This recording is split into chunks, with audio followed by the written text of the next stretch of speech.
Howdy, everyone.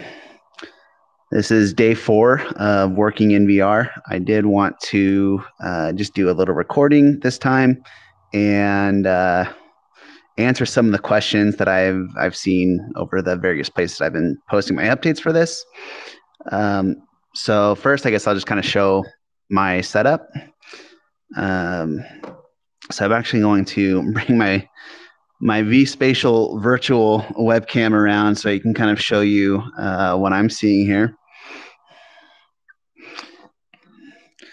So hopefully you can see this screen here okay. So right now I'm in my Oculus Quest 2 headset and I'm remote connected to my work laptop, which is in front of me. And I wanted to do that today for this part, just to kind of show some things while continuing to stay in VR. So first you'll notice I have my laptop's actual webcam looking at me right now. I'm using the Quest 2 headset. I'm using a VR cover plate. I'm using headphones plugged into the headset. I think for audio purposes, it's just a lot better. So as I'm listening to Spotify, whatever, I get a little better quality. Now I'm going to kind of pull this webcam down a little bit and just kind of show this a little bit. So in our app, we have a model of the K830 keyboard, and you can calibrate the physical position of that in VR. So that's what I'm doing right now. So as I type on here, I can see my hands in VR typing on the same keyboard. And if I want to switch to my mouse, I can just put my hands on my mouse over here really quick. Now that you've seen the webcam, I'm going to move this camera around really quick just so you can see what I'm talking about here. So once again, here's my my Oculus hands using the hand tracking on here. I've calibrated my K830's position. So I just put my hands around the corners of it like this, and it's calibrated. Just as an FYI, we have a future update coming really soon that has an auto calibration, so you don't have to like click a button every time to do it. So you can see a little button on here that lets you say, hey, I want to calibrate, but in the next big update, it'll just automatically calibrate anytime you put your hands around the bottom corners of the keyboard. I also have a Logitech MX Master mouse, and you'll see that I can see its position in VR as well. So when I take my hand off of it and I come back to my keyboard and I'm typing on here, I can immediately look back to where my mouse is and use that to interact with the whole space. You can kind of see my mouse cursor on the keyboard right now, so I can interact with the entire vSpatial workspace with that. Back to my actual webcam. One of the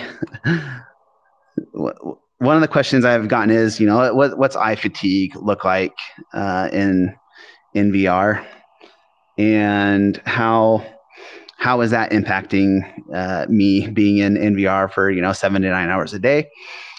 So I've turned on the kind of like night mode for Oculus, which is kind of like limited the blue light. I've turned that on basically halfway through day 1 of doing this, and it's been a major benefit for me. Definitely, it's helped the eyes. I don't know if this VR cover faceplate helps with dissipating heat from the headset. I've never felt like my eyes were very hot, but also, our app doesn't run very hot on the headset. It's not pushing it like games do. So yeah, my eyes have never felt hot like some other VR experiences can give you. I do take breaks about every 2 hours where I'll take the headset off and I'll walk around the building, or I'll walk around my neighborhood. And while I do that, I double charge the headset. And what that means is over here on the side of me, I have both of my chargers. I have 2 chargers set up. So 2 USB-Cs, and I plug one into the headset, and the other one I plug into the back of this Elite strap with battery. So I'm charging both of those at the same time while I go for a walk. And I found that if I do that and then go for, I would take a 15, 20-minute break, then by the time I come back, I have plenty of juice to keep going for the next while. I haven't really had an issue with the headset power. I've also tried different wattage chargers, and that has helped. So if I do get pretty low, we have a 65 watt charger that I've plugged into the back of the headset. I don't know if that's frowned upon um, for putting in so much power into charging, but I can charge faster that way than the headset battery will use. Other questions? There is a little hole at the bottom of the headset. So this VR cover actually comes with a kind of like a nose flap up here, but I've taken that out in favor of being able to kind of look through the bottom of the headset right here. So I can look through that and I can see my water bottle while it's on my desk, and I can reach that. I've tried a few different remote connections just depending on what I'm needing to do. So when I'm doing video editing, I actually remote connect to my PC at home, and that seems to give me the horsepower that I need for video editing. Whereas if I use my work laptop that I have next to me, it takes way longer.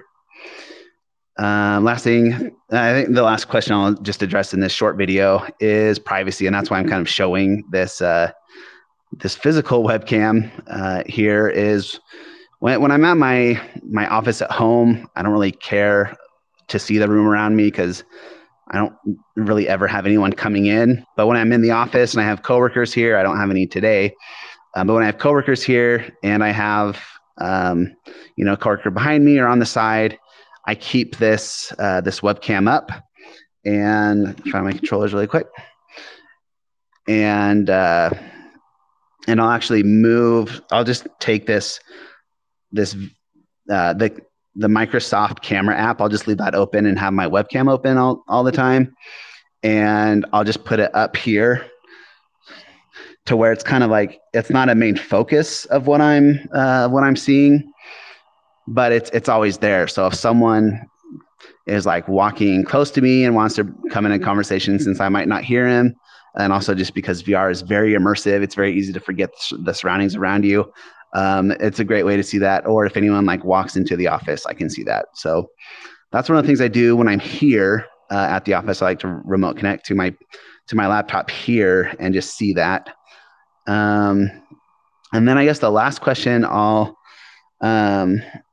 talk about is just how I'm recording this and showing this. So I'm remote connected to my laptop here, and this is true of any connection that you go to. So if I connect to my PC at home, or even my virtual machine that I have assigned to me, I can go into Slack or Zoom or whatever video conferencing app I want, and I can select this vSpatial virtual webcam, and that lets me see this webcam here, and I can move it around the space.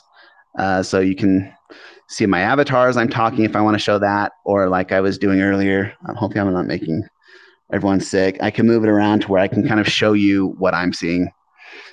So we have a vSpatial virtual webcam, and then same thing for the mic. We have a vSpatial microphone, so you'll select vSpatial mic as the input for whatever video conferencing call that you're doing. In this case, I'm in OBS. I just selected vSpatial microphone and vSpatial webcam as the things I wanted to record on here. But you can join any calls, any web conferencing apps with that. Hopefully this has been helpful. Hopefully I've answered a few of your questions.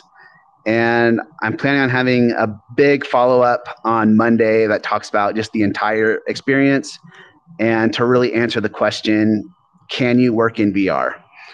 So be prepared and excited for that. That'll be coming Monday. Hope everyone has a great weekend.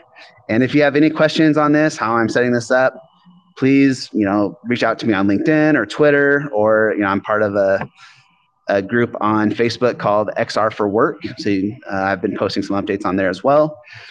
Reach out to me if you want to try this yourself. Let me know. I'd love to help you get started on it.